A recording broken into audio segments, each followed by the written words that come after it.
Alright, so here we are. We're going to take a look at the Folsom prison fighting. Put Him Down, Take Him Out by Dawn Pentecost.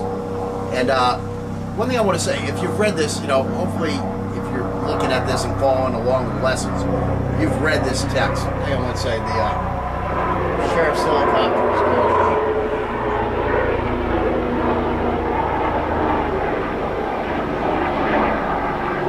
Broward Sheriff helicopter leaving the executive airport, heading towards destinations unknown. I'm sure something's going on. Hopefully, multiple shootings somewhere. Actually, hopefully not. Too many of these things going on. If you own a gun, you need to keep your gun away from psychos and kids, because everybody knows all kids are psychos. I have a 16-year-old in the house, a 15-year-old in the house, and a 5-year-old in the house, okay? So don't tell me they're not psycho. I mean, this one kid made a plan to kill his family, kill his girlfriend's family, and then go to a Walmart and shoot people. Okay, good plan, I'm not sure of the sound reasoning behind it, but you have a plan. So then what does he do? He goes out and kills his family members. Then he just goes out and hangs out with his girlfriend. What happened? What happened to the plan? That's a 15-year-old, okay? That's what happens. 15-year-olds, just the reasoning behind their plans and the, execution. That's probably the wrong word. Probably the wrong word, yeah. But the execution of the plan, they just can't do it. They get lazy. You know what I'm saying? I mean, these other psychos. Well, who was the other guy? The Batman guy. The Batman guy. Yeah. Did he finish his plan? No. He didn't get the house all blown up, right? He didn't get to kill the law enforcement officers. And he didn't have the balls to kill himself. He was going to kill himself, wasn't he? Mm-hmm. Yeah. All of a sudden, he saw people dying. It was a little too real for him. It didn't happen like in the Batman movies. You shoot them and they just fall down. All of a sudden, you got people screaming. You got blood trails everywhere. You got somebody doing the funky chicken with the shit coming out the mouth. All of a sudden, it ain't just quite as cool as you thought it was. Okay, I'm getting on a sidebar here. How do I get these things? I got to watch this thing to see how I get them. So anyways, what are we talking about today? Dawn Pentecost. Okay, now Dawn Pentecost wrote this great book. It's just a fabulous book. If you're a martial artist, you might not like this book. I'm a martial artist, but I look for the realities in combat, not just what my karate instructor has told me the realities are, okay? So, you have Dawn Pentecost, and you have the martial artist. Basically, when you read his book, according to him, there's two worlds. There is the thug world, and there is the martial art world. And so you have the martial artists who think, what was the word I used earlier? The martial artists think there is a golden road to combat nirvana. Then you have the thugs, like Dawn Pentecost, who think there is a golden road to combat nirvana, which can only be traveled by a thug going down the thug road. So Dawn Pentecost is very, very harsh and very critical on the martial artists, okay? And he has good reason to do so, okay? But unfortunately, he goes too far. So you have like the two sides of the what's that? The scale or spectrum, right? You have the two sides. You have thugdom is the only way to combat nirvana, and you have the intensive martial art and introspection of years of training that can lead you to combat nirvana. Okay. So where is the truth probably at? Right in the middle. The truth is probably somewhere in the middle, okay? Now here's the thing. If you haven't street fought, if you haven't been attacked in a lethal manner by someone who just wants to kill you, you just can't understand the animalistic, freaking just... Primal, that's the word. The primal freaking just emotion behind those attacks. It is nothing like you see in the dojo. It is absolutely nothing like you see in the dojo. if you are not a master of your martial style, you are probably not going to have anything to handle that level of aggression, just that primal freaking instinct coming out. It's not going to work. I don't care who you think you are. Unless you've had some of this, you're not going to stop it with this. Okay? That's where Dawn Pentecost is 100% right. However, again, this guy who's been on this road for a long time, everything has become a conditioned reflex due to years and years and years of training. I have to believe he's going to have something. Dawn believes it's the will and the primal instinct that will always overcome technique and whatever word he uses there, or whatever word we should use there. I tend to disagree. Now, I went down the martial road, okay? I have a black belt in one style, green belt in another style, brown belt in another style, all this type of stuff, okay? Studied with all kinds of different martial artists. I also used all my stuff on the streets, okay? And I have attacked people with this primal freaking rage, okay? And I've been attacked by this primal freaking rage. And it helps to have some technique. It helps to have some technique. Now the problem is when I first started getting into street fights, I had all this karate technique. I never used it. Never used it. I mean, I used the weapons. I mean, when you look at the training triangle, you have the weapon handling, weapon skills, then you have tactics, and you have mindset, right? So, did I use some of these weapons? Yes. My problem is the martial arts tactics. The martial arts tactics are very weak once you get into the arena of this primal madman coming at you. And you have to be able to do something now, and it has to be effective now. The weapons are great. The weapons are great that are taught by martial artists, okay? Some of them aren't so great, but some of them are very great. You know, I found myself using those early on in these street fights, but not a lot of tactics. I mean, when are you really going to be laid out in a full front stance, a full deep front stance, doing a down block or a rising block? This ain't going to happen, man. I think I've talked about this before. You may be in a slightly squatted stance where one foot is in front of the other and you're on the ball of the back foot. Okay, yeah, we'll call that a front stance. But again, you know, what they're teaching you in the kata is kind of ridiculous. Yeah, you do a bunkai, you can work through the bunkai. But again, the big thing that Dawn really hates about the martial arts is where this guy comes in with a thrust of the knife and he stands there while somebody carves him up. Absolutely ridiculous. Absolutely ridiculous. And I have seen plenty of styles where at black belt level, that is the depth of their knife self-defense. And they're telling you that this is knife self-defense. This is not knife self-defense.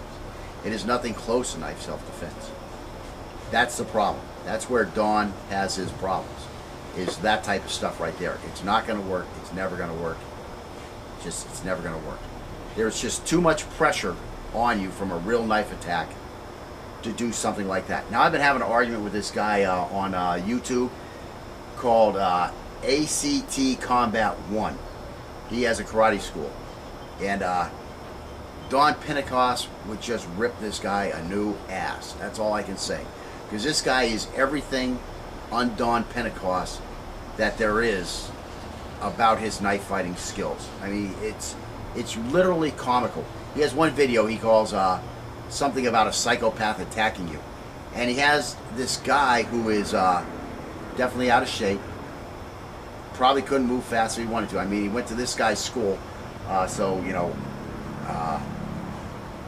it's a poor testament for this guy's school. But anyways, the guy comes at him with like one stab, and he does some technique to him. And the guy comes with like an overhead thing like this, and he does a technique to him. And, you know, it's like that old Wendy's commercial, you know, where's the beef? You know, my comment was where's the psychopath? You put a video out there defending a psychopath, and then you have a guy coming at you at about 50% with one knife attack, and that's it. Is that how a psychopath attacks? one attack and he stands there while you carve him up. I don't understand the mentality of some people. And again, that's where Don Pentecost has his big problems, is with that kind of a martial artist. And I mean, everything this guy does, it's like foot in your mouth, foot in your mouth, foot in your mouth. I have never seen a dude so out of touch with reality. So his comments to me were, well, we do knife sparring. We do knife sparring. So my initial comments were, well, how is playing tag going to help you in a real fight? So anyways, this guy, Act Combat 1, you know, his system, it's a Cherokee or an Apache style taught to him by Red Feather.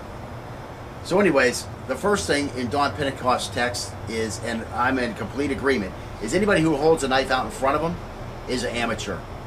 I mean, what the hell are you doing? This is your weapon hand. This is your survival, and you're going to leave it out there for somebody to pick at it? So then what is Act 1, Combat 1, what does his system do? Well, they hold the knife out there, and what do they do to the other guy that they're fighting with? They have all these techniques to cut his hand. Well, doesn't that show you right off that it's not a good thing to hold your knife out in front of you if all your beginning techniques are how to cut this guy's hand up? Another thing he had a video where he showed you now, like when you're in your knife stance, different ways to move your knife to be deceptive to the guy that you're knife fighting. How fucking long do you think this knife fight is gonna last? What, you got two guys dancing out here? Doing different knife patterns, trying to hypnotically affect the other guy into a state of unreasoning, you know, insanity, to where you can just walk in and cut his throat? Thinks he's a snake charmer? Yeah, he's a snake charmer or something, and they're both trying to defang the snake because they both have their snake out there. They're leading with the snake. I mean, it's absurd. It's absurd, and that's where Don Pentecost is going crazy. I mean, you know, that's absurd. First off, when there's a knife attack, the knife attack is going to be a surprise attack. Only a freaking moron would pull their knife out while they're 8 feet away from a guy and try to start a knife fight from that distance. You know what I'm saying? I mean, that's moronic. You pull your knife out, you're going to wait for the other guy to get his knife out, make sure he got his knife out ready. Now you're going to go into your hypnotic hand movements, and you're both going to sit there trying to slash each other's hands up. I don't know what world that fight happens in. It happens in the movies. It happens on TV. Go look for a YouTube video like that.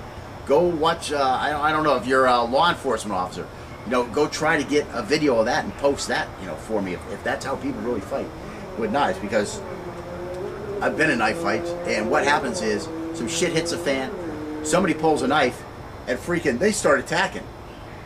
Okay? Or somebody's got a weapon and they go try to rob somebody and they want to have the weapon out first. And again, that's my big thing on the awareness. Somebody's talking shit and their hand goes out of you. You got to get your hand on your knife. You got to get ready. Some shit's going to happen here. You know, you're walking your car and somebody's following you. Well, what's he following you for? You got to get your hand on your knife and you got to be ready. You want to be in a position to be able to bring the first attack on this guy. And that's where we're going to get in a lesson or two here. But, I mean, that's just the fact of the matter.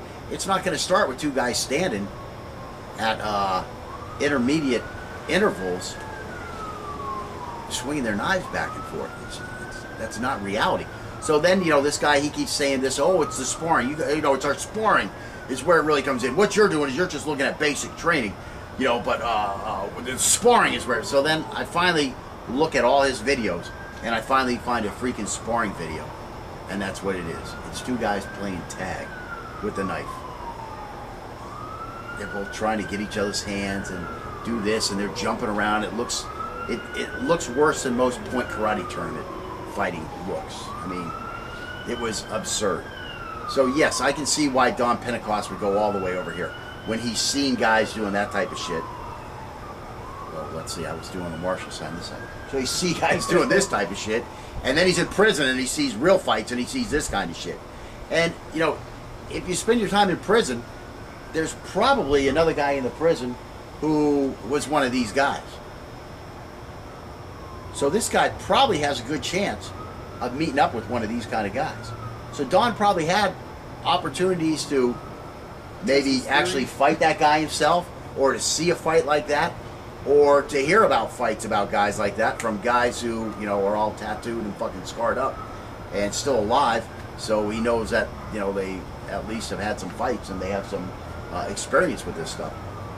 So again, you know, he has a lot of reasons for his argument. But again, I just think it's too far. I think the truth is probably somewhere closer in the middle. Maybe more towards Don Pentecost side. I don't have a problem with that. But it's somewhere in the middle. I mean, I have seen even masters in, you know, a style that I studied who were absolutely terrible. Even when it came to sparring. You couldn't even imagine these guys in a real fight.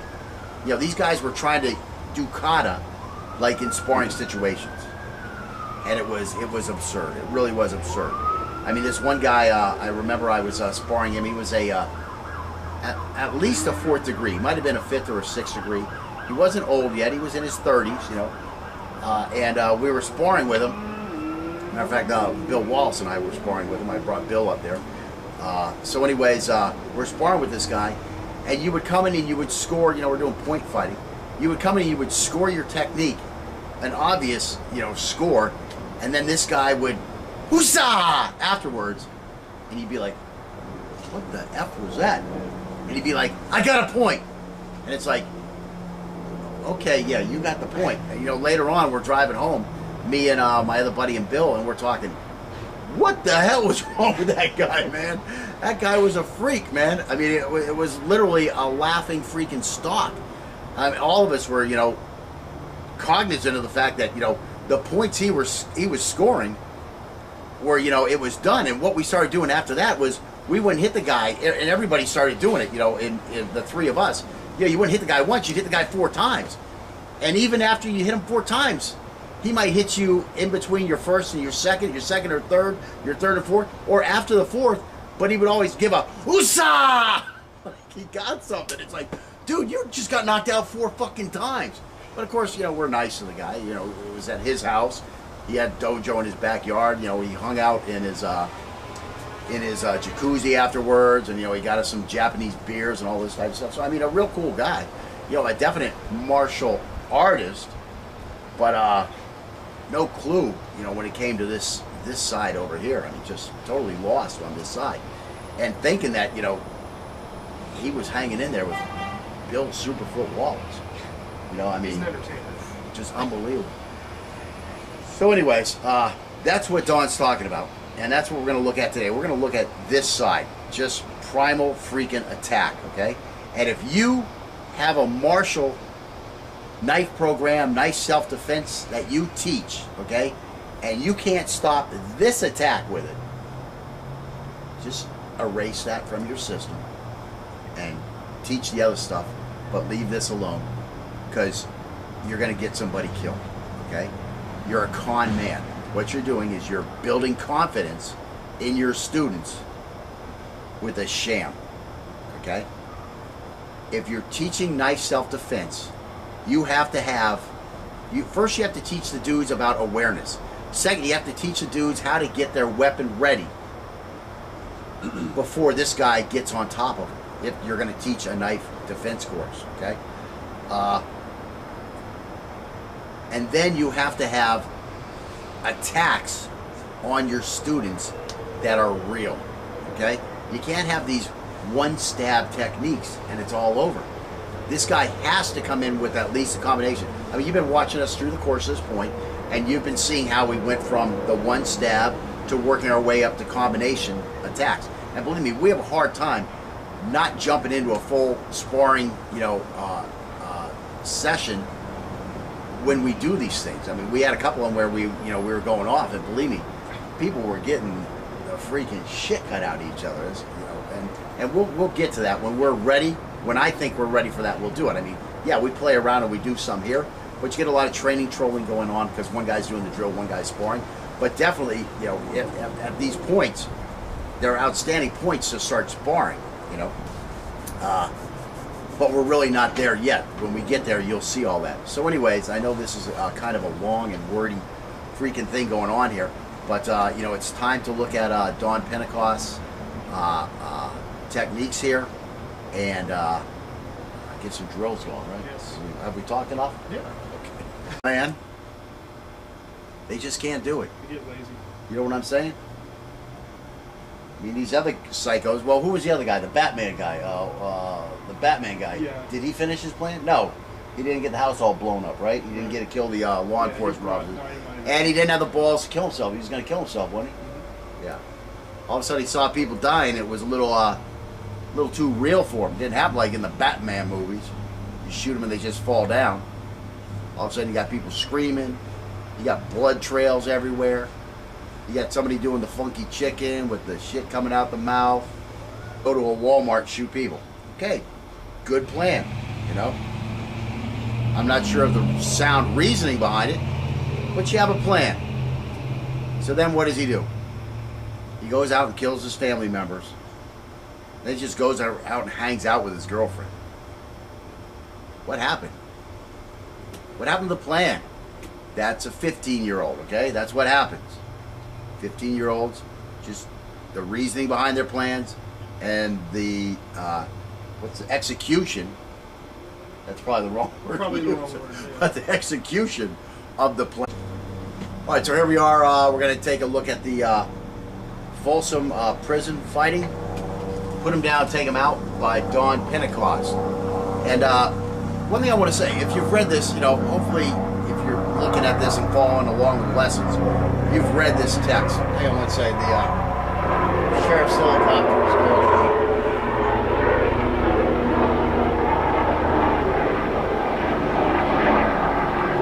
Broward Sheriff helicopter leaving the executive airport, heading towards destinations unknown. All of a sudden, it ain't just quite as cool as you thought it was. Okay, I'm getting on a sidebar here. How do I get these things? I got to watch this thing to see how I get them. So anyways, what are we talking about today? Dawn Pentecost. Okay, now Dawn Pentecost wrote this great book. It's just a fabulous book. If you're a martial artist, you might not like this book. I'm a martial artist, but I look for the realities in combat, not just what my karate instructor has told me the realities are, okay? So, you have Dawn Pentecost, and you have the martial artist. Basically, when you read his book, I'm sure something's going on. Hopefully, multiple shooting somewhere. Actually, hopefully not. Too many of these things going on. If you own a gun, you need to keep your gun away from psychos and kids, because everybody knows all kids are psychos. I have a 16-year-old in the house, a 15-year-old in the house, and a 5-year-old in the house, okay? So don't tell me they're not psycho. I mean, this one kid made a plan to kill his family, kill his girlfriend's family, and then go